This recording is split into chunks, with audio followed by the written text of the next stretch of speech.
La Dolce Villa is quite a nice film. It's quite a gentle film as well. The narrative is quite steady. The pacing is steady. There are not a lot of extreme emotions. We're not jumping around too much.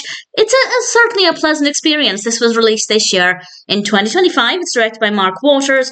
It's written by Elizabeth Hackett and Hilary Galanoy. And we have a cast including Violante Placido, Scott Foley, and Maia Reficco. I apologize if I've mispronounced any of those names.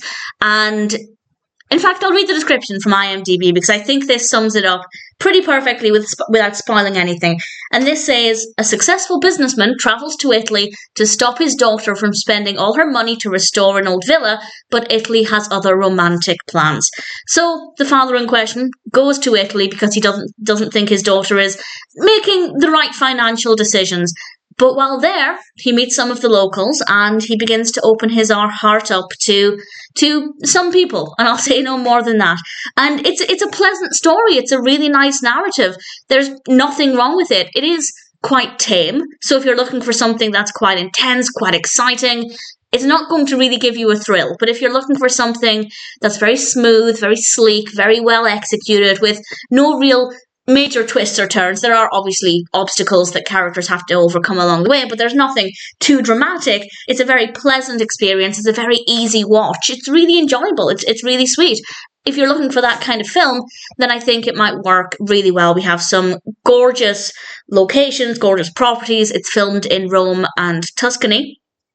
And visually, it is absolutely beautiful to look at. The characters are well written. The characters are very likable. I think we have a very believable relationship between father and daughter. I thought that worked really well. And honestly, I can't fault it. Also, I will say, because it might not seem like this, but Eric, the father in question, is a very likable character. I think maybe from that description, it maybe sounded like he was coming in with guns blazing and demanding his daughter doesn't do this. It's not like that. He's more just going there to make sure that she's not making horrendous decisions.